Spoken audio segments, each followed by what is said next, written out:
கிறிஸ்துவுக்குள் அன்பான தேவனுடைய பிள்ளைகளே, ஆண்டவரும் இரட்சகருமாய் இயேசு கிறிஸ்து இனிய நாமத்தில் இதில் இணைந்திருக்கிற எல்லா பிள்ளைகளையும் வாழ்த்தி வரவேற்கிறேன்.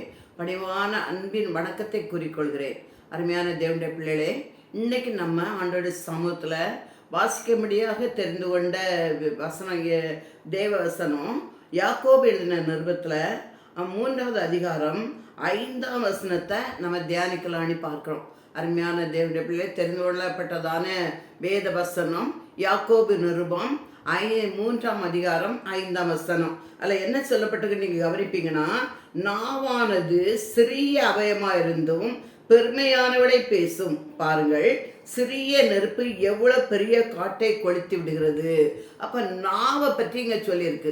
அருமையான தேவனுடைய பிள்ளைகளே, கர்த்தர் நம்மளை படைக்கும் போது எப்படி படைத்தார் அப்படிங்கிறத நீங்க ஆதியாகமம் 1ஆம் அதிகாரம் 21ஆம் வசனம் 26ஆம் வசனத்தை பாஸ் பண்ணா, கர்த்தர் எப்படி நம்மளை உருவாக்கினார்னா தமது சாயலின்படியும் தமது ரூபத்தின்படியும் உருவாக்கிறார். 26ஆம் வசனத்தை பாருங்க. தேவன் தமது சாயலாகவும் தமது ரூபத்தின்படியும் மனுஷனே உண்டாக்குவேன் என்றார். அவர் நம்மளை எப்படி உண்டாக்குனார் அப்படின்னு சொன்னா, அவருடைய சாயலின்படி அவருடைய ரூபத்தின்படி நம்ம உண்டாக்குறார். அப்ப நிறைய அவைகள் எல்லாம் சேர்ந்துதான் நம்ம ஒரு மனுஷனாக நம்ம உருவாக்கியிருக்காரு. நம்ம சரத்தை பார்த்தா நிறைய கைகள் இருக்குது, கால்கள் இருக்குது, முகம் இருக்குது, இப்படி நிறைய அவைகளை வச்சிருக்காரு. அதுல ஒரு அவயம்தான் நம்ம நாக்கு அப்படின்னு நாவு. இந்த நாவு ஆண்டவர் எல்லா அவயங்களுக்கும் ஆண்டவர் அதிகாரம் கொடுக்கல. ஆனா இந்த நாவை பற்றி சொல்லும் போது கர்த்தர் விசேஷமா பைபிள்ல நாவை பற்றி எழுதப்பட்டிருக்குது. நாவுக்கு ஒரு அதிகாரம் கொடுத்துறாரு. ஒரு உறுப்புக்கு அதிகாரம் கொடுக்கல, அந்த நாவுக்கு ஒரு அதிகாரத்தை கொடுத்திருக்கிறாரு. ஏன் அந்த அதிகாரத்தை கொடுத்துருக்காங்கன்னா, இந்த நாவு என்ன செய்யும்னா, ஒரு சிறிய நெருப்பு துண்டு வந்து ஒரு பெரிய காட்டையே அழித்து விடும். அதே மாதிரி இந்த நாவு என்ன செய்யும்னா, அது ஒரு நெருப்பு தான் அப்படின்னு இருக்கு. அந்த நெருப்பு எப்படி ஒரு பெரிய காட்டை அழிக்குதோ, அதே மாதிரி இந்த நாவும் நம்ம ஆயுள் சக்கரத்தை முழுவதும் கரைபடுத்தி நம்ம முழு சரீரத்தையும், நாவானது நம்ம முழு சரீரத்தையும் கரைபடுத்தி ஆயுள் சக்கரத்தை முழுதும் அழித்து விடும் அப்படின்ட்டு வேதத்துல சொல்லப்பட்டிருக்குது. அதனாலதான் ஆண்டவர் என்ன சொல்ற, நாவுக்கு சில அதிகாரங்களை கொடுத்திருக்காரு. அந்த அதிகாரங்களை நம்ம தவறா பயன்படுத்தினா தவறாகவே போயிடும். சரியா பயன்படுத்துவீங்கன்னா, விசுவாசமா பயன்படுத்துவீங்கன்னா, அது அப்படியே உங்களுக்கு நடக்கும். அதை பற்றி தான் நம்ம இன்னைக்கு ஆண்டவர் சமூகத்துல நம்ம தியானிக்க போறோம். அருமையான தேவனுடைய பிள்ளைகளே, ஒரு சிறிய ஒரு காட்டுல ஒரு பெரிய தீ விபத்து வந்தது. அந்த தீ விபத்து எப்படி அந்த தீ விபத்து வந்தது ஆராய்ச்சி செய்யும் போது, ஒரு மனுஷன் என்ன செய்தான், சிகரெட்டை குடிச்சிட்டு ஒரு சின்ன துண்டு, வேஸ்ட் துண்டை அதில் போட்டிருக்கான். அந்த துண்டு சருதுல பட்டு பட்டு பட்டு ஒரு பெரிய காட்டை நெசிட்டு அதில் நிறைய ஆசீர்வாதமான மரங்கள், அது சந்தன மரம், தேக்கு மரம், கேதுர் மரம், நிறைய மரங்கள் இருந்தது. எல்லாவற்றையும் அழித்து போட்டதாம். அந்த சிறிய நெருப்பு தான் ஒரு பெரிய காட்டையே கொளுத்து போட்டது. அதே மாதிரி நம்ம அவைகள்ல நாவு சிறிய அவயம்தான். சிறிய அவயம்னா நம்மளோட ஆயுள் சக்கரத்தை, நம்மள ஆயுளை கூட அதுக்கு அழிக்கக்கூடிய சக்தி அதுகிட்ட இருக்கு. அதனால ஆண்டவர் வந்து நமக்கு சில காரியங்களை இதில் நம்ம எப்படி அதை நாவை பயன்படுத்தணும், எதுக்கு பயன்படுத்தக்கூடாது அப்படின்னு சொல்லி ஆண்டவர் நம்மளுக்கு பரிசுத்த வேதாமத்துல நமக்கு எழுதி தந்திருக்காங்க.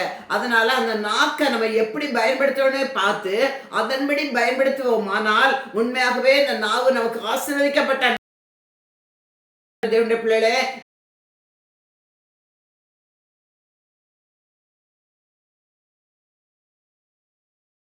மரணமும் ஜீவனும் நாவின் அதிகாரத்துல இருக்கிறது. அதை விரும்புறவர்கள் அது கரியை புசிப்பார்கள் அப்படி ஒரு அதிகாரத்தை கொடுத்தார் நாக்குக்கு. மரணமும் அதிகாரம் நாவின் அதிகாரத்துல இருக்கு, ஜீவனும் நாவின் அதிகாரத்துல இருந்து. நம்ம எதை விரும்புறோமோ அந்த கரியை நம்ம புசிப்போம். மரணத்தை விரும்பினா மரணத்தின் கரியை புசிப்போம், ஜீவனை விரும்பினா ஜீவனின் கரியை புசிப்போம். இந்த 2 விதமான கரி இந்த நாக்கில் மூலமாக நம்ம என்ன செய்யலாம், புசிக்கலாம், அனுபவிக்கலாம் அப்படின்னு சொல்லி வேதத்துல நமக்கு எழுதப்பட்டிருக்குது. அருமையான தேவனுடைய பிள்ளைகளே, இது எப்படி மரணத்தை நம்ம புசிக்கிறோம் அப்படின்னா, ஒரு உதாரணத்துக்கு நம்ம பார்த்தோம்னா, யாத்ராமத்துல பாருங்க. யாத்ராமத்தை எடுக்கும் போது ஆண்டவர் முதல்ல இஸ்ரேல் ஜனங்களை ஆண்டவர் என்ன வழி நடத்தி வந்தாரு. என்ன எகிப்திலிருந்து அவர் எதுக்காக பிரித்து கொண்டு வந்தார்னா, அவருடைய கஷ்டங்கள், அவருடைய பாடுகள், அவருடைய பிரச்சனைகள் எல்லாம் ஆண்டவர் பார்த்து அந்த ஜனங்களை என்ன செய்தாராம், எகிப்தில இருந்து வேறு பிரித்து அவங்க அழைத்து கொண்டு வந்தாரு.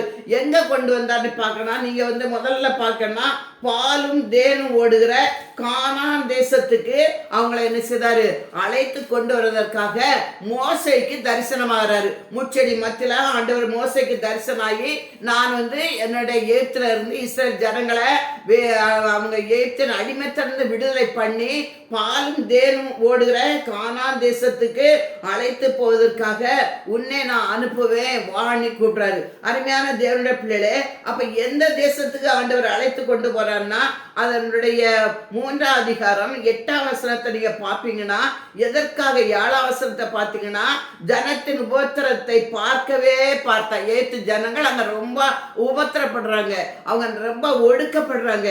அந்த உபத்திரத்தை நான் பார்த்து அவள் இடுகிற கூக்கரெல்லாம் கேட்டு அவங்களை என்ன செய்திருக்க எல்லாத்தையும் நான் அறிந்திருக்கிறேன். அதனால அந்த ஏத்தின் கைக்கு விடுவதை பண்ண அவர்களை அந்த தேசத்தை நீக்கி எங்க சொன்ன பாலும் தேனும் ஓடுகிற கானான் தேசத்துக்கு சேர்க்க இறங்கினேன் அப்படிங்கிறாரு. அப்ப எதற்காக ஆண்டவர் அவர்களை என்ன ஒரு நல்ல தேசத்துல கொண்டு அவங்களை என்ன சேர்ப்பதற்காக கத்த இறங்கி வந்திருக்கிறாரு. அருமையான தேவனுடைய பிள்ளைகள், அது பாலும் தேனும் ஓடுகிற தேசம்.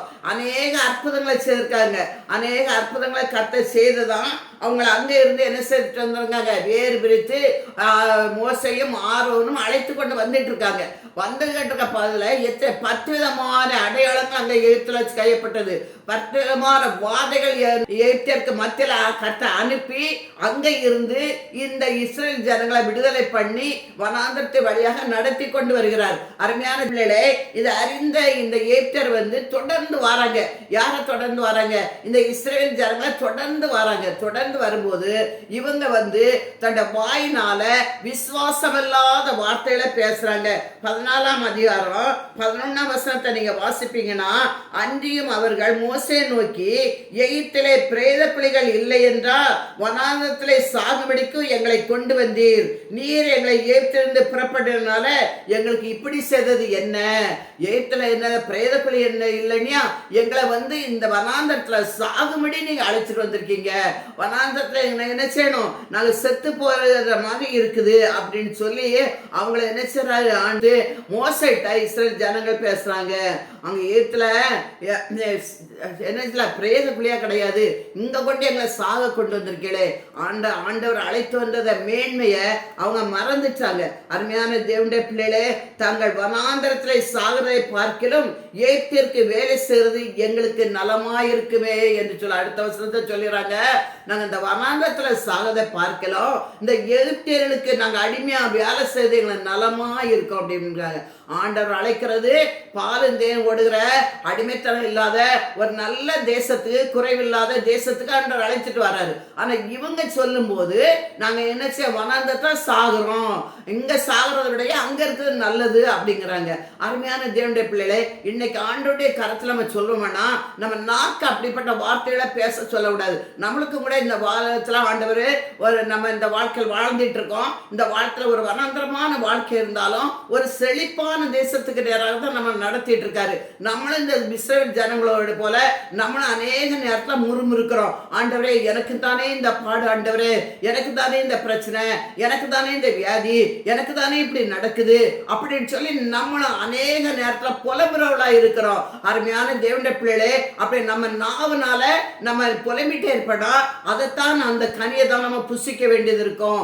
அந்த இவங்க என்ன செய்றாங்க, எகிப்தில இவங்க புலம்புறாங்க. எப்படி புலம்புறாங்க? இந்த இதுல எகிப்தில கல்றக்குழி இல்லைன்னு சொன்னியா, இந்த வனாந்தரத்துல சாகும்படி எங்களை அழைத்து கொண்டு வந்தீரே, நாங்க இந்த வனாந்தரத்தை சாகதை பார்க்கிறோம், அங்க அடிமையாயே இருந்திருக்கலாமே அப்படிங்கிறாங்க. அருமையான தேவனுடைய பிள்ளைகளே, இப்படி முறுமுறுப்பான வார்த்தைகளை பேசுறாங்க. இன்னும் கூட அதோட மட்டும் விடல, இன்னும் பாருங்க, அவங்க வர அவங்கள ஆண்டவர் எந்த குறையும் இல்லாம ஆண்டவர் நடத்திட்டு வராரு. எந்த குறையும் இல்லாம நடத்தினாலும் கூட அவங்களுக்கு இந்த முறுமுறுப்பு அவங்கள விட்டு என்ன செய்யல, மறையல. அவங்க முறுமுறுத்துட்டே இருக்காங்க. எண்ணாகமம் 20ஆம் அதிகாரத்தை 14ஆம் அதிகாரத்தை 1-2 வசனத்தை பாருங்க. எண்ணாகமம் 14:1-2 பார்க்கும்போது இஸ்ரேல் புத்திரர் எல்லாரும் மோசைக்கும் ஆரோனுக்கும் விரோதமாக முறுமுறுத்தார்கள் அப்படின்னு பார்க்கிறோம். மோசைக்கும் ஆரோனுக்கும் விரோதமாக என்ன செய்றாங்க? இங்கே முறுமுறுக்கிறாங்க. சபையார் எல்லாரும் அவர்களை நோக்கி, எகிப்து தேசத்திலே செத்து போனால் நலமாய் இருக்கும், இந்த வனாந்தரத்தில் நாங்கள் செத்தாலும் நலம்.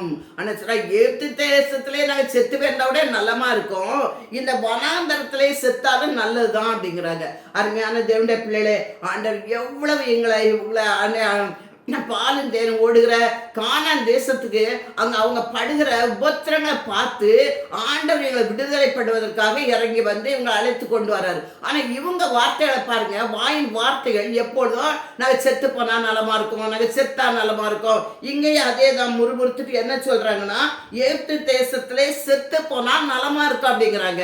அருமையான தேவனுடைய பிள்ளைகளே, இந்த மாதிரி வார்த்தைகளை பேசும்போது அதன் கனியை தான் அவங்க என்ன செய்யணும்? புசிக்க வேண்டியது இருக்கும். நம்மளும் கூட ஆண்டவர் நன்மையான ஈவுகளை எவ்வளவோ நமக்கு தந்திருப்பாரு. அந்த நன்மையான ஈவுகளை நம்ம பேசவே மாட்டோம். கர்த்தர் எத்தனை நன்மைகள் நமக்கு செய்திருக்காரு கொஞ்சம் யோசித்து பாருங்க. நீங்க வாழ்ந்து வர வாழ்க்கையில நீங்க பிறந்த நாள் முதல் ஒவ்வொரு நாளும் ஆண்டவர் உங்களுக்கு செய்த நன்மைகளை எண்ணி பார்த்தா நமக்கு நன்றி சொல்றதுக்கு நேரமே இருக்காது. அப்படி நம்ம நன்றி சொல்ல முடிய அளவு ஆண்டவர் என்ன செய்றாரு? நன்மைகளை நமக்கு செய்து கொண்டே இருக்கு. ஆனா நம்ம அதை சொல்லாம நம்ம ஒரு சின்ன கஷ்டம் வந்தா போதும் உடனே ஆண்டவரை முறுமுறுக்க ஆரம்பிச்சிருக்கிறோம். ஆண்டவரை நாங்க ஜெபித்ததுக்கு, நாங்க ஒவ்வொரு நாளும் சர்ச்சைக்கு போறோமே, ஜெபிக்கிறோமே, எல்லாத்தையும் நாங்க செய்யறோமே, எனக்கு தானே இந்த பாடு, ஜெபிக்க ஜெபிக்கதான் எங்களுக்கு உபத்திரம் அதிகமா இருக்கு அப்படின்னு சொல்லி நம்ம என்ன முறுமுறுக்க ஆரம்பிச்சிருவோம். அருமையான தேவனுடைய பிள்ளைகளே, முறுமுறுத்தவர்கள் எல்லாரும் என்ன செய்யறாங்க? வழியிலே அழிந்து போனார்கள் என்று பார்க்கிறோம். அந்த வாயின் வார்த்தைகள் படியே அவங்க என்ன செய்றாங்க? அழிந்து போனாங்க. இன்னும் ஒரு இடத்துல வரும்போது அவளுக்கு என்ன செய்யறதுக்கு தண்ணீர் இல்லாம இருக்குது. அங்கே வந்து அவங்க என்ன செய்றாங்கன்னா முறுமுறுக்கிறாங்க. ஆரோனுக்கு விரோதமாகவும் இந்த மோசைக்கு விரோதமாகவும் இங்கேயும் அவர்கள் என்ன செய்தாங்கன்னா முறுமுறுக்கிறாங்க. அருமையான தேவனுடைய பிள்ளைகளே, முறுமுறுத்ததுனால அவங்களுக்கு என்ன வந்ததுன்னா, அவங்க வாயில் என்ன வார்த்தையில சொல்லி முறுமுறுத்தாங்களோ அதே அவங்களை அனுபவிக்க வந்தது. எந்த வாக்குவாதம் பண்ணி என்ன சொல்றாங்கன்னா, 3வது மோசையோட வாக்குவாதம் பண்ணி, எங்கள் சகோதரர் கர்த்தருடைய சந்நிதியில் மாண்டது போல நாங்களும் மாண்டு போனா நலமா இருக்கோம் அப்படிங்கிறாங்க.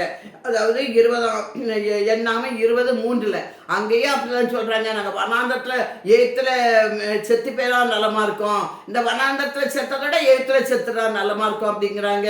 ஒரு இடத்துல பார்த்தீங்கன்னா எகிப்துல பிரேதங்கள் இல்லைன்னா இந்த வனாந்தரத்துல சாகும்படி அழைத்து வந்தாங்க. இங்க பார்த்தீங்கன்னா எங்க சகோதரர் மாண்டது போல நாங்களே என்ன செய்றோம்? மாண்டு போனா நலமா இருக்குன்னு சொல்றாங்க. அருமையான தேவனுடைய பிள்ளை, இவ்வாறு நாக்குனால பேசின ஒவ்வொரு வார்த்தையும் ஆண்டவர் கேட்டுட்டு இருந்தாரு. அவங்க வாயின் வார்த்தைகளா தான் சொல்லிருக்கு. நீதிமொழிகள்ல மரணமும் ஜீவனும் நாவின் அதிகாரத்துல இருக்கு. இந்த நாக்குக்கு ஒரு அதிகாரத்தை கொடுத்துறாரு. அந்த நாக்கில மரணத்தையே அவங்க விரும்பினாங்க. அதனால அந்த எகிப்துல இருந்து அவங்க புறப்படும் போது 6 லட்சம் புருஷர்கள், ஸ்திரீகள் வேற, குழந்தைகள் வேற, எல்லாம் வேற. புருஷர்கள் மட்டும் 6 லட்சம் பேர் இருந்தாங்க. இந்த 6 லட்சம் பேர்ல 2 பேர் மட்டும்தான் அந்த கானானுக்குள்ள பிரவேசித்தாங்க. அவங்க 2 பேரும் உத்தமமாய் கர்த்தரை பின்பற்றினாங்க. மற்றபடி அந்த கானானை போய் சுற்றி பார்க்க வந்தால 12 பேரு, 10 பேரும் துர்ச்செய்தியை பரப்புனாங்க. துர்ச்செய்தியை பரப்பினால இந்த மக்கள் இந்த துர்ச்செய்தியை கேட்டு முறுமுறுத்து நாங்களும் மாண்டு போனா நலமா இருக்கமே சொன்னதுனால அவங்க எல்லாருமே வனாந்தரத்துல என்ன செய்தாங்க? மாண்டு போனாங்க. அவங்க எதை விரும்பினாங்களோ அந்த கனியை புசித்தாங்க. அருமையான தேவனுடைய பிள்ளைகளே, நீங்களும் இப்படிப்பட்டதான வார்த்தைகளை நீங்க பேசுவீங்கன்னா அந்த கனியை தான் நம்ம புசிக்க வேண்டியது இருக்கும். அதைத்தான் வேதம் நமக்கு ரொம்ப தெளிவா சொல்லப்பட்டிருக்குது. அருமையான தேவனுடைய பிள்ளைகளே, இன்னைக்கு நீங்க உங்க வாழ்க்கையில நாவல இருந்து நல்ல வார்த்தைகளை நீங்க பேச ஆரம்பிங்க. துதித்தலும் சபித்தலும் ஒரே நாவல இருந்து என்ன செய்யக்கூடாது? எழும்ப கூடாது. நாவு ஒரு பெரிய ஆண்டவரை காட்ட சிறிய நெருப்பு கொடுத்த போல நம்ம வாய் சக்கத்தை கொளுத்தி விடும். அதனால நாவை நீங்க நன்மைகளை பேசக்கு உபயோகிக்க வேண்டிய தீமையான காரியங்களை பேசுறதுக்கு இந்த நாக்கை நீங்க என்ன செய்யக்கூடாது? பயன்படுத்தக்கூடாது. என்னென்ன பாருங்க, பெருமையானவளை பேசும் நாக்கு. அதாவது இந்த நாக்கை கொண்டு நம்ம பெருமையான காரியங்களை பேசக்கூடாது. இது நாக்கை வச்சு பேசி பேசி பேச மரணத்தை சந்தித்துட்டாங்க. இன்னொரு இடத்துல நம்ம பார்ப்போம்னா ஆதியாகமத்தை நீங்க எடுத்துக்கிட்டேன்னா ஆதியாகமத்துல எடுத்து பாருங்க. 22ஆம் அதிகாரம் 1ஆம் வசனத்துல ஆண்டவர் மோசையோட சொல்றாரு. என்ன ஆண்டவர் ஆபிரகாம்கிட்ட பேசுறாரு. 22ஆம் அதிகாரம் ஆதியாகமம் 22ஆம் அதிகாரம் 1ஆவது வசனத்தை பார்க்கன்னா ஆண்டவர் என்ன பேசுறான்னா, நீ உன் மகனை, அதாவது வாக்குத்தத்தத்தை படி பிறந்த அருமையான ஈசாக்க நான் சொல்ற இடத்துல கொண்டு போய் நீ எனக்காக என்ன செய்யணும், பலி செலுத்தணும் அப்படின்னு சொல்றாரு. அருமையான தேவனுடைய பிள்ளைகளே, அது எத்தனை வயசுல, 100வது வயசுல பிறந்தது ஈசாக்கு. இந்த ஈசாக்க கர்த்தர் என்ன சொல்றாருன்னா, அவர் ஆண்டவர்கிட்ட ஆபிரகாம்கிட்ட சொல்லும்போது, உன் புத்திரனும் உன் ஏக சுதனும் உன் நேசகுமாரனுமாய் ஈசாக்கை நீ இப்பொழுது அழைத்து கொண்டு மோரியா தேசத்துக்கு போய் அங்கே நான் உனக்கு குறிக்கும் மலையில் ஒன்றில் அவனை என்ன செய்ய தகன பலியாக பலியிடு அப்படிங்கிறாரு. ஆண்டவர் கட்டளை கொடுத்திருக்காரு. எப்படி சொல்றாரு, உன் புத்திரனோ ஏக சுதனோ உன் நேசகுமாரனுமாகிய ஈசாக்கை இப்பொழுதே நீ என்ன செய்யணும், அழைத்து கொண்டு போய் மோரியா தேசத்துக்கு போய் அங்கே நான் உனக்கு குறிக்கும் மலையில அவனை எனக்கு என்ன செய்யணும், தகன பலியாக பலியிடு என்றார். ஆபிரகாம் அப்படியே கீழ்ப்படிந்து என்ன செய்யறான், ஆபிரகாம் அந்த ஈசாக்கு அழைத்து கொண்டு இந்த மோரியா மலைக்கு நடந்து போய் கொண்டிருக்கிறாரு. அருமையான தேவனுடைய பிள்ளைகளே, கொஞ்சம் வேலைக்காரங்க, கொஞ்சம் விறகு கட்டைகள், பலியிடுக்கு விறகு கட்டைகள், நெருப்பு, இதெல்லாம் எடுத்துட்டு போறாங்க. போகும்போது இடையில போன போது அவங்க ஊழியக்காரங்க கேட்காங்க. இந்த வசனத்தை பாருங்க. ஆபிரகாம் தன் வேலைக்காரங்க கேட்குறாங்க, என்ன செய்யணும், நீங்க வேலைக்கு கொஞ்சம் பேர் கொஞ்சம் கூட்டி போறாங்க. வேலைக்காரங்களை இடையில நிறுத்துறாங்க, நீங்க நில்லுங்க அப்படின்னு சொல்லி ஆபிரகாம் என்ன சொல்றாருன்னா, நானும் பிள்ளையாண்டானும் அவ்விடமிட்டும் போய் தொழுது கொண்டு உங்களிடத்துக்கு திரும்பி வருவோம் அப்படிங்கிறாரு. பாருங்க, அங்க என்னத்துக்கு போறாங்க, கொஞ்சம் நல்லா சிந்திச்சு பாருங்க. அவங்க என்னது போறாங்கன்னா பலியிடத்துக்கு போறாரு. அதனால நானும் பிள்ளையாண்டானும், நீங்க இங்கே நில்லுங்க, வெயிட் பண்ணுங்க, நானும் பிள்ளையாண்டானும் போய் என்ன செஞ்சுட்டு வருவோம், தொழுது கொண்டு திரும்பி வருவோம் அப்படிங்கிறாரு. ஆனா அவர் போறது ஈசாக்க பலியிடத்துக்காக போறாரு. அப்ப ஈசாக்க பலியிட்டு அவர் மட்டும்தான் திரும்பி வரணும். அப்ப நான் திரும்பி வருவேன் அப்படின்னு சொல்லலாம். ஆனா அவர் அப்படி சொல்லல, பலியிட போறோம்னு சொல்லல. அவர் என்ன சொல்ற, தொழுது கொள்ள போறோம், என் தேவன் சொன்னதை நான் கீழ்ப்படுத்தி போறேன், அவரை நம்பி போறேன், அவரை தொழுது கொள்ள போறேன் அப்படின்னு சொல்லி விசுவாசமான வார்த்தை அவர் பேசுறாரு. நாங்க என்ன செய்வோம், திரும்பி வருவோம் அப்படின்னு சொல்றாரு. அருமையான தேவனுடைய பிள்ளைகளே, அவருடைய வார்த்தையை நீங்க கவனித்தேன்னா திரும்பி வருவோம், கண்டிப்பா நாங்க என்ன செய்வோம், திரும்பி வருவோம்னு சொல்றாரு. அதே மாதிரி ஆண்டவர் என்ன செய்றாரு, அவர்களை 2 பேரையும் திரும்பி வர பண்ணாரு. அவர் அப்படி வேலைக்காரங்கிட்ட சொல்லிட்டு அந்த ஈசாக்கும் ஆபிரகாமும் நடந்து சென்றுட்டே இருக்காங்க. ஆபிரகாம் அந்த ஈசாக்கு தலையில விரவு கட்டையெல்லாம் அவர் அடுக்கி வச்சு சுமந்துக்கிட்டு போறாங்க. போகும்போது ஈசாக்கு கேட்கிறாரு, 7ஆம் வசனத்தை பாருங்க. தன் தகப்பனாய ஆபிரகாமை நோக்கி, என் தகப்பனே என்றான். அதற்கு அவன், என் மகனே இதோ இருக்கிறேன் என்றார். அப்பொழுது அவன், இதோ நெருப்பும் கட்டை இருக்கிறது, தகன பலிக்கு ஆட்டுக்குட்டி எங்கே என்றான். அப்பா பார்த்து, நெருப்பும் கட்டை இருக்கிறத இந்த தகன பலிக்கு எடுக்க ஆட்டுக்குட்டி எங்க அப்படின்னு கேட்கிறாரு. அருமையான தேவனுடைய பிள்ளை, அதற்கு ஆபிரகாம் சொல்ற பதில நீங்க பாருங்க. 8ஆம் வசனத்தை பாருங்க. ஆபிரகாம், என் மகனே, தேவன் தமக்கு தகன பலிக்கான ஆட்டுக்குட்டியை பார்த்து கொள்வார் என்று சொன்னார். என்ன சொல்றான், தேவன் நமக்கு தகனப்பலிக்கு தேவையான ஆட்டுக்குட்டியை யார் பார்த்துக்கொள்ள, தேவன் பார்த்துக்கொள்வார் அப்படின்ட்டார். அருமையான தேவனுடைய பிள்ளைகளே, அவர் என்ன வார்த்தையெல்லாம் சொன்னாரோ அந்த வார்த்தையை அவருக்கு அப்படியே நிறைவேறிட்டு 2 பேரும் தகனப்பலியை செலுத்திட்டு திரும்பி வந்தாங்க. பலிக்கு பாட மிருகத்தை என்ன அது கர்த்தரே பார்த்து கொண்டாரு. அவரை பலி செலுத்த நேரத்துல ஆண்டவர் என்ன பாருங்க, 12ஆம் வயசுல அவர் பிள்ளை ஆண்டான் மேல் கையை போடாத, அவனுக்கு ஒன்று செய்யாத, நீ அவனை உன் புத்திரன் என்றும் உன் சேக சுதன் என்று பாராமல் எனக்காக ஒப்பு கொடுத்தபடினால் நீ தேவனுக்கு பயந்தவன் என்று இப்பொழுது அறிந்திருக்கிறேன் என்று ஆண்டவர் சொல்லுகிறாரு. அருமையான தேவனுடைய பிள்ளைகளே, ஆண்டவர் அவனை தகன பலிய ஆண்டவர் கர்த்தர் ஆண்டவரை மனுஷருடைய பலிய ஆண்டவர் விரும்புறதில்லை.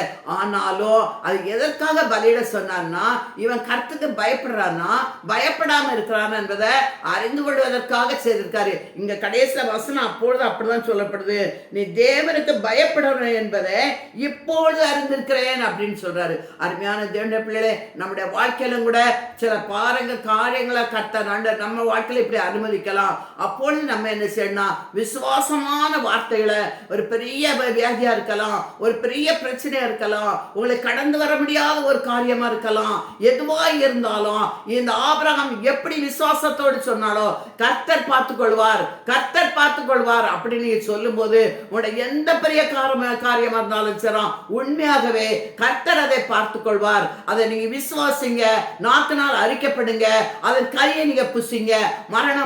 மரணத்துக்கு கரியத்தை புசித்தாங்க. இவர் என்ன சொன்னார், தலி சேர்த்து வருவான்னு சொன்னாரு. அது மட்டுமல்ல, கர்த்தர் பார்த்துக் கொள்வார்னு சொன்னாரு. எந்த காரியத்தை கர்த்தர் பார்த்துக் கொள்வான்னு சொன்னா அதே காரியத்துல ஒரு தகனப்பலிக்கான ஆட்டுக்குட்டிய ஒரு முள்ளில சிக்கி இருக்கும்படியா கர்த்தர் காமித்தாரு.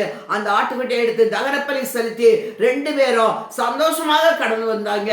ஆண்மையான தேவனுடைய பிள்ளைகளே, இந்த மாதிரி ஆண்டவர் நம்முடைய நாக்கும் கூட மேன்மையானவளை பேச, விசுவாசமான வார்த்தைகளை பேச நம்ம நாக்கு நீங்க பயன்படுத்தணும். நாக்கை எதற்காகவா எப்ப எடுத்தாலும் நான் செத்து போயிறேன், நான் செத்த நல்லது அப்படின்ற வார்த்தைகளை இனிமேல் ஆண்டவர் அறிந்த பிள்ளைகள், ஆண்டவருக்காக வாழ்கிற பிள்ளைகள், ஆண்டவர் பிரித்தெடுக்கப்பட்ட பிள்ளைகளோட வாயில இப்படிப்பட்ட வார்த்தைகளை என்ன செய்யக்கூடாது, வரவே கூடாது. அருமையான தேவனுடைய பிள்ளைகளே, உலகத்தார் பேசுற மாதிரி நம்ம பேச முடியாது. ஏன்னு சொன்னா ஆண்டவர் நம்மளை என்ன செய்றாரு, அவருடைய பிள்ளைகளாய், அவருடைய ராஜாக்களாய், அவருக்கு ஆசிரியர்களாய் நம்மளை வேறு பிரித்து எடுத்து இந்த உலகத்துல ஆண்டவரை நம்மளை வைத்திருக்கிறாரு. அதனால நம்ம எப்பொழுது ஆண்டவருடைய பிள்ளைகளாய் இருக்கிற நம்ம விசுவாசமான வார்த்தைகளை, எதிர்மறையான வார்த்தைகளை நம்ம வாயிலிருந்து பேசாதபடி நம்ம நாக்க என்ன செய்யணும், காத்துக்கொள்ளணும். ஏன்னு சொன்னா வசனத்தின்படி நான் மரணமும் ஜீவனும் எதுல இருக்கான், நாவின் அதிகாரத்துல இருக்குது. அதை விரும்புறவன் அதை கனியை புசிப்பான். இன்னொரு இடத்துல கூட நம்ம உங்களுக்கு பெருமையான பேசு நாக்கு, இந்த நாக்கு அநேக பெருமையான வார்த்தைகளை பேசும் பாருங்க, அதுவும் ஆண்டவருக்கு பிடிக்காது. அருமையான தேவனுடைய பிள்ளைகளே, வேதவசனம் நமக்கு எப்படி எச்சரிக்கிறது, பெருமை உள்ளவருக்கு கர்த்தர் எதிர்த்து நிற்கிறார், தாழ்மை உள்ளவருக்கோ கிருபை அளிக்கிறார். அப்ப பெருமையானவளை நம்ம பேசும்போது ஆண்டவர் நமக்கு எதிர்த்து நிற்கிறாரா. உண்மையான தேவனுடைய பிள்ளைகளே, நான் என்ன சொல்றேன்னா, ஒரு மனுஷன் நமக்கு மேல எதிர்த்து வந்தால் கூட நமக்கு அவர்களுக்கு முன்னால நேர்மைக்கா சந்திக்கிறது, அவங்களை எதிர்த்து நின்று நம்ம போராட முடியாது, அவ்வளவு கஷ்டம். ஆனா தேவனே நமக்கு விரோதமாக எதிர்த்து நிற்கும் போது நம்மளால ஒண்ணுமே பண்ண முடியாது. அதனால பெருமையோட கர்த்தர் இந்த பைபிள்ல சொல்லி இருக்கும் போது யாருக்கு நான் எதிர்த்து நிற்கிறேன்னு சொல்லல, ஆனா ஒன்றே ஒன்றுக்கு நான் எதிர்த்து நிற்கிறேன்னு சொல்லாரு, அதுதான் பெருமையானவர்களுக்கு. அருமையான தேவனுடைய பிள்ளைகளே, அந்த பெருமையானவளை பேசுவது இந்த நாக்கு தான். அதனால நீங்க இந்த பெருமையானவளை இந்த நாக்கு கொண்டு பேசாதபடி எப்பொழுது உங்களை தாழ்மையான வார்த்தைகளை பேசும்படியா நீங்க காத்துக்கொள்ள வேண்டும். இந்த நாட்களில் இன்னொரு வசனத்தை நான் உங்களுக்கு சுட்டி காட்டுறேன். பெருமையானவளை பேசின லூக்கா எழுதின சுவிசேஷம் 18ஆம் அதிகாரம் இந்த 11ஆம் வசனத்தை நீங்க பாருங்க. 2 பேரும் தேவாலயத்துக்கு போறாங்க ஜெபம் பண்ண. பாருங்க 18ஆம் அதிகாரம் 10ஆம் வசனத்தை பார்த்தீங்கன்னா, 2 மனுஷர்கள் ஜெபம் பண்ணும்படி தேவாலயத்துக்கு போனார்கள். ஒருவன் பரிசேயன், மற்றவன் ஆயக்காரன். இல்ல 2 பேர் போறாங்க. ஒருவன் பரிசேயன், மற்றவன் என்ன ஆயக்காரன். 2 பேரும் போய் ஜெபம் பண்றாங்க. பரிசேயன் முதல் நின்றுட்டு சொல்றான், தேவனே, நான் பரிகாரர், அநியாயக்காரர், விசாக்காரர் ஆகிய மற்ற மனுஷரை போலவோ. முதல்ல சொல்லிட்டு, நான் மற்ற மனுஷன் யாரெல்லாம் போல இல்லையா, பரிகார போல இல்ல, அநியாயக்காரரை போல இல்ல, விசாரக்கார போல இல்ல, மற்ற மனுஷர் போல எல்லாமே இந்த ஆயக்காரனை, அங்க ஜெபம் பண்ணிட்டு இருக்கான் ஒரு ஆயக்காரன், 2 சேர்ந்தா போறாங்க. இந்த ஆயக்காரனை போலவும் இராதனால் உண்மை சோத்தரிக்கிறேன். அப்ப அவனே என்ன சொல்றான், நான் பரிசுத்தவான், இவன் இந்த ஆயக்காரனை போல நான் இல்ல, நான் என்ன செய்றேன், வாரத்தில் 2 தடவை உபவாசிக்கிறேன், என் சம்பாத்தியத்தில் எல்லாம் தசமான செலுத்துறேன் என்று தனக்குள்ளே ஜெபம் பண்ணினான். அருமையான தேவனுடைய பிள்ளைகளே, எப்படி ஜெபம் பண்றான், நான் வாரத்துல 2 தடவை வாசிக்கிறேன், என் சம்பாத்தியத்துல எல்லாம் நினைச்சிறேன், தசமாதம் செலுத்துறேன் அப்படின்னு சொல்லி அவன் ஜெபம் பண்றான். ஆயக்காரன் தூரத்திலேயே நிற்கிறான். அவன் தூரத்தில் கர்த்தருடைய சமத்தில் போகிறது கூட அவன் பயந்து போய் என்ன செய்யறான்னா, தூரத்திலே நின்று தன் கண்களையும் வானத்துக்கு ஏறெடுக்க துடியாமல் தன் மார்பில் அடித்து கொண்டு, தேவனே பாவியாக என்மேல் கிருபையாயிருன்னு சொல்றான். ரெண்டு பேருக்க ஜெபத்தில் நம்ம பார்க்கிறோம். ஒரு ஆயக்காரன், ஒரு பரிசேயன். பரிசேயன் தான் ஜெபம் பண்றேன். எப்படி நான் எப்படிலாம் இல்லை, ஆயக்காரர் போல, அந்த அநியாயக்காரர் போல இல்லை, பரிகாரர் போல இல்லை, விசாரக்காரர் இல்லை, இந்த ஆயக்காரனை போலையும் இல்லை அப்படின்னு. அப்போ ஆயக்காரர் ரொம்ப பாவின்னு சொல்லி அவனே அங்கே ஆர்டர்ட்டு சொல்லிட்டு இருக்கிறான். பாருங்க, ஆயக்காரனை போல இல்லை, நான் 2 தடவை வாசிக்கிறேன், என்னுடைய ஹாஸ்டல் எல்லாம் நான் தசமாக செலுத்துறேன் அப்படின்னு சொல்றான். சம்பாத்தியத்தில் எல்லாம் தசமாக செலுத்துறேன்னு சொல்றான். இதை கேட்டு அவன் என்ன சொல்றான், தூரத்தில் நிற்கிறான் ஆயக்காரன். நின்று கண்களை கூட வானத்துக்கு நேரம் ஏற்க பயந்து போய் என்ன கர்த்துக்கு பயந்து அவன் என்ன சொல்றான், கர்த்தாவே பாவியாக என்மேல் மார்பில் அடித்து கொண்டு, தேவனே பாவியாக என்மேல் கிருபையாயிரும் அப்படிங்க. ரெண்டுல யார் நீதிமானாக்கப்பட்டான்? இந்த ஆயக்காரன் நீதிமானாக்கப்பட்டான். அவன் அப்படியே திரும்பி சென்றான். அருமையான தேவனுடைய பிள்ளைகளே, அப்ப பெருமையானவர்களுக்கு கர்த்தர் ஏற்றிருக்கிறார். இவன் தன்னுடைய வாயினாலே அவன் நீதிமானாக்கப்பட்டான். அவன் நீதிமான ஆக்கப்படாம அப்படியே வந்தவண்ணமாய் திரும்பி சென்றான். அருமையான தேவனுடைய பிள்ளைகளே, அப்போ உடைய வாயின் வார்த்தைகள், நீ பெருமையானவளை பேசாம தாழ்மையானவளை நீங்க பேசுவீங்களானா உங்களை ஆண்டவர் என்ன செய்வாரு, நீதிமானா மாற்றுவாரு. அப்ப நம்ம நீதிமானா மாறணும்னு சொன்னா இப்படிப்பட்டதான தாழ்மையான வார்த்தைகளை நம்ம என்ன செய்ய வேண்டும், பேச நம்ம அறிந்து கொள்ள வேண்டும். இந்த நாக்க வைத்து புறங்கூறுதல், பொய் சொல்லுதல், இந்த காரியங்கள் எல்லாத்தையும் நம்மளை விட்டு அப்புறப்படுத்தணும். அருமையான தேவனுடைய பிள்ளைகளே, புறங்கூறும் போது ஒரு பெரிய, அதாவது யாராவது நீங்கள் புறங்கூறும்போது ஒரு குடும்பத்தில் நம்ம பெரிய பிரச்சனையே இழுத்து விட்டுறோம். அது மட்டுமல்ல, இன்னைக்கு பார்க்கனா அநேக குடும்பங்களில் பிரிவினைகள் எதற்கு அதிகமாக வருதுன்னா இந்த நாக்குனால தான் பிரிவினைகளே வருது. டைவர்ஸ் காரி வர, கணவன் மனைவிக்குள்ள டைவர்ஸ் காரி வர போயிடுது. எப்படி போகுது? அந்த நாக்கை நம்ம தவறாக பயன்படுத்தும் போது அந்த பிரிவினையை கொண்டு வருது குடும்பத்தில். அதனால தேவனுடைய பிள்ளைகளே, இதை கேட்குற ஒவ்வொரு பிள்ளைகளுக்கும் நான் சொல்றது, நீங்கள் நாக்கை தவறானதுக்கு நீங்கள் பயன்படுத்த பயன்படுத்தாதபடி சரியான காரியத்தில் நீங்க பயன்படுத்துங்க. அதே மாதிரி 143 சங்கீதத்தில் தாவீது சொல்லுவாரு, ஆண்டவரே என் நாவுக்கு காவல் வையும், என் உதடுகளின் வாசலை காத்துக்கொள்ள அப்படின்னு சொல்றாரு. அருமையான தேவனுடைய பிள்ளைகளே, இன்னைக்கு நீங்களும் கூட உங்களோட வாசலை, உதடிலும் வாசலை காத்துக்கொள்ள வேண்டும், நாவுக்கு காவல் வைக்கணும். இன்னொரு இடத்துல சொல்லும் போது தாவீது சொல்றாரு, நான் நல்லமானதை பேசாம ஊமையானா இருந்தேன் அப்படின்னு சொல்லி. ஆண்டவர் தூசிக்கிட்டாலும் அவர் அமைதியா இருந்தாரு, அடுத்தவங்க தூசித்தாலும் அவங்க எதிர்மறையா பேசாம சீமையை தூசிக்கும் போது அமைதலா இருந்தாரு. அருமையான தேவனுடைய பிள்ளைகளே, நீங்க அமைதலாக இருக்கும் போது, நீங்க மௌனமா இருக்கும் போது, நலமானதை பேசாம நீங்க இருக்கும் போது, ஆண்டவர் உங்களுடைய நாக்கு தீமையானவருக்கு ஒப்பு கொடுக்காதபடி ஆண்டவர் காத்துக்கொள்வார். நன்மையானவர்களை நீங்க பெற்றுக்கொள்ள முடியும். அதனால இந்த நாக்கை இன்னைக்கு நீங்க என்ன செய்யணும், நன்மைகளை பேசுக பயன்படுத்துங்க. பொய் நாவு வேண்டாம் உங்களுக்கு, பொய் அடுத்தவங்களை மட்டம் தட்டி பேசுற நாவு உங்களுக்கு வேண்டாம். அருமையான தேவனுடைய பிள்ளைகளே, உங்களுக்கு என்ன நாவு வேணும்? தீமைகளை பேசுற நாவு வேண்டாம், அடுத்தவங்களை பற்றி குறை சொல்ற நாவு வேண்டாம். இந்த நாவுகளை எல்லாம் நீங்க இன்னைக்கு அப்புறப்படுத்தி உங்க நாவு எப்படி ஆரோக்கியமான ஒரு நாவாட்டி இருக்க நீங்க முயற்சி எடுங்க. அதுக்கு உங்களால பலத்தினாலும் அல்ல, பராக்கிரமத்தினாலும் அல்ல, ஆவினால எல்லாம் ஆகும் என்று பார்க்கிறோம். யாக்கோபுல சொல்லும் போது நாவை என்ன செய்யலாம், யாரால ஒருவரால என்ன செய்ய முடியாது, அடக்க முடியாது அப்படின்னு இருக்கு. அந்த 7ஆம் வசனத்தை பாருங்க, சகலவிதமான மிருகங்கள், பறவைகள், ஊரும் பிராணிகள், நீர்வாழும் ஜந்துக்கள் ஆகிய இவைகளின் சுவாபம் மனுஷ சுபாவத்தால் அடக்கப்படும், அடக்கப்பட்டதும் உண்டு. நாவை அடக்க என்ன செய்ய முடியாதான், ஒரு மனுஷனாலும் கூடாது. நாவை அடக்க ஒரு மனுஷனாலும் கூடாது. அப்ப அந்த நாவை நம்ம எப்படிதான் அடக்கணும் அப்படின்னு நீங்க பாத்தீங்கன்னா, ஆண்டவர் சொல்லியிருக்கிறாரு சகரியா 4:6, பலத்தினாலும் அல்ல, பராக்கிரத்தினாலும் அல்ல, அவருடைய ஆவினால ஆகும். அவருடைய ஆவியில அப்போஸ்தலர் 2ஆம் அதிகாரம் பார்த்தா ஒரு அக்கினிமயமான நாவு ஆவிக்குள்ள நீங்க ஆகும்போது அப்போஸ்தலர் 2ஆம் அதிகாரத்துல அக்கினிமயமான ஒரு நாவு நினைச்சது ஒவ்வொருக்கும் உண்டாயிருந்துட்டு பார்க்கிறோம். இந்த அக்கினிமயமான நாவு உங்களுக்கு இருக்குமானால் நீங்க என்ன செய்யலாம், நாக்க அடக்கலாம். அப்ப நீங்க என்ன செய்யணும்னா, நாக்க அடக்கிறதுக்கு ஆண்டவர்கிட்ட இருந்து அதன் அக்கினிமயமான நாவை நீங்க பெற்றுக்கொள்ளணும். அது அப்போஸ்தலர் 2ஆம் அதிகாரத்துல அவங்க என்ன நினைச்சிருக்காங்க, பெற்றுக்கொண்டாங்க. அக்கினிமயமான நாவு வரும்போது இந்த மாதிரி போய் பேசுற நாவு, கபடு பேசுற நாவு, அடுத்த மட்டம் தட்டி பேசுற நாவு, இந்த நாவல எல்லாம் போய் உங்களுக்கு ஒரு பரிசுத்தமான நாவு ஆண்டவர் தந்து உங்களை வழி நடத்துவாருங்கிறதுல எந்த சந்தேகமும் இல்லை. அருமையான தேவனுடைய பிள்ளைகளே, உங்களுக்கு என்ன, எல்லாருக்கும் என்ன நாவு உண்டாயிட்டுன்னு நாங்க பார்க்கிறோம். அக்கினிமயமான நாவுகள். 3ஆம் வசனத்தை பாருங்க. அக்கினிமயமான நாவுகளை போல பிரிந்திருக்கிற நாவுகள் அவர்களுக்கு காணப்பட்டு அவர்கள் ஒவ்வொரு மேலும் வந்து அமர்ந்தது. இப்ப இந்த அக்கினிமயமான நாவு எங்க இருந்து வந்தது அப்படின்னா ஆண்டவருடைய சமத்துல இருந்து இறங்கி வந்தது. அப்ப ஆண்டவருடைய சமத்துல இருந்து அந்த அக்கினிமயமான நாவு நம்மளுக்கு வரணும்னா நம்ம ஆண்டவர் சமத்துல நம்ம நேரத்தை அதிகமா செலவழித்து நம்ம காத்திருக்கும் போது இந்த அப்போஸ்தலர்கள் அப்படிதான் பார்த்தாங்க. ஒருமனப்பட்டு எல்லாரும் ஓரிடத்துல வந்து காத்திருந்த போது அவங்களுக்கு இந்த அக்கினிமயமான நாவு அவங்களுக்கு வந்தது. அதே மாதிரி இந்த அக்கினிமயமான நாவு நமக்கு வேண்டுமானால் நம்ம ஆண்டோடைய சமத்துல என்ன காத்திருக்க வேண்டும்.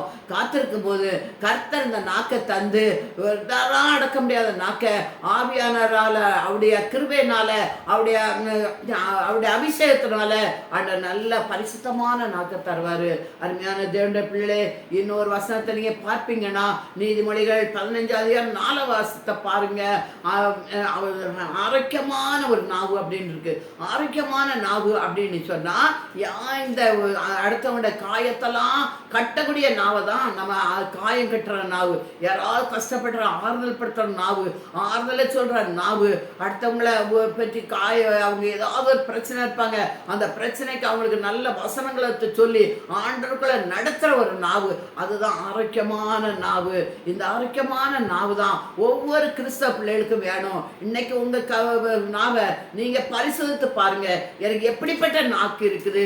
எனக்கு ஆரோக்கியமான நாக்கு இருக்குதா? பொய் பேசுற நாக்கு இருக்குதா? புறங்கூறுற நாக்கு இருக்குதா? எனக்கு என்ன நாக்கு இருக்குன்னு பார்த்து எனக்கு எந்த நாக்கா இருந்தாலும் சரி, கர்த்தர் சமத்துல நீங்க அக்கினிமயமான நாவா, என் நாவை மாற்றுங்க ஆண்டவரே என்று சொல்லும் போது உங்க நாவையும் ஆண்டவர் அக்கினிமயமான ஒரு நாவாய் உங்க நாவை மாற்றுவாரு. அந்த மாற்றும் போது உங்க நாவு எப்படி மாறும் அப்படின்னு சொன்னா அது மாற்றப்பட்ட ஒவ்வொரு நாவும் ஆரோக்கியமான நாவா மாறும். அருமையான தேவனுடைய பிள்ளைகளே, ஆரோக்கியமாக நாவு என்ன ஜீவ விருட்சம்னு சொல்லப்பட்டிருக்கு. நீதிமொழிகள் 15:4 வசனத்தை நீங்க வாசித்து பார்த்தீங்கன்னா ஆரோக்கியமான நாவு ஜீவ விருட்சம். அதே மாதிரி நீங்க ஜீவ விருட்சமாய் அநேக காய்களை கட்டுற ஒரு நாக்காய், அரேற அவசரத்தை வழிநடத்துற ஒரு நாக்காய், பாவத்தில் இருக்கவங்களை இருள இருக்கிற வெளிச்சத்துக்கு கொண்டு வர நாக்காய் உங்க நாக்கை கர்த்தர் மாற்றுவாரு. அப்படியே உங்க நாக்கு அநேக ஆசீர்வதிக்கப்பட்ட ஒரு நாக்கா மாறும். அருமையான தேவனுடைய பிள்ளைகளே, இந்த 2 காரியத்தை நம்ம பார்த்திருக்கோம். உங்க நாக்கு எப்படி இருக்கணும்னா ஒரு பரிசுத்தமான நாக்கா இருக்கணும், ஒரு ஆரோக்கியமான நாக்கா இருக்கணும், அநேக இருள இருக்கவங்களை வெளிச்சத்துக்கு கொண்டு வருகிற நாக்கா இருக்கணும். அருமையான தேவனுடைய பிள்ளைகளே, இப்படிப்பட்டதான நாக்க கர்த்தர் ஆண்டவர் உங்களுக்கு ஒவ்வொருவருக்கும் தரதுக்கு நீங்க ஆண்டவர் சமத்துல காத்திருப்பீங்கன்னா இப்படிப்பட்ட நாக்க தந்து உங்களையும் ஆண்டவர் ஆசீர்வதித்து உயர்த்துவார் என்பதுல எந்த சந்தேகம் இல்லை. இன்னைக்கு உங்க நாக்க கர்த்தருடைய சமத்துல ஒப்பு கொடுங்க. கர்த்தர் ஏசாவின் நாக்க தொடும் போது ஏசாயாவை பாருங்க. ஏசாயா நாக்க தொட்டார் ஆண்டவர்.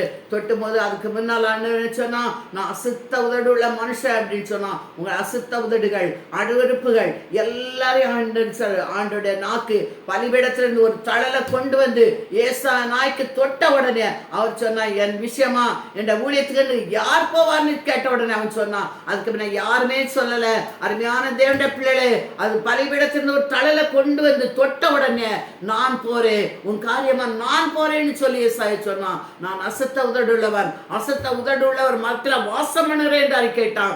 அருமையான தேவனுடைய பிள்ளைகளே, நீங்களும் இன்னைக்கு நம்முடைய அசுத்த உதடுகளையும் அசுத்த உதடு உள்ள மத்தில நம்மளும் வாசம் பண்றோம். கர்த்தர்ட்ட ஒப்பு கொடுப்பீங்கன்னா பலிபீடத்தை தொடர்னால உங்கள் நாக்கே தடகத்தை தொட்டு ஒரு ஆரோக்கியமான நாக்காய், ஒரு பரிசுத்தமான நாக்காய் உங்களை கர்த்தர் மாற்றுவாரு. கர்த்தருடைய பிள்ளைகளாகிய நீங்க இன்னைக்கு ஏசாயா நாக்க தொட்ட தெய்வமே என் நாக்கை தொடுங்கன்னு சொல்லுவீங்கன்னா கண்டிப்பா தொடுவாரு. அக்கிரமயம் நாக்க தந்து பரிசுத்தமான நாக்க தந்து உங்க நாக்கு அநேக ஜீவவச்சமான ஒரு நாக்காய் உங்க நாக்கை மாற்றி ஆசீர்வதிப்பாரு. விரும்புற ஒவ்வொரு பிள்ளைகளும் ஒப்பு கொடுங்க.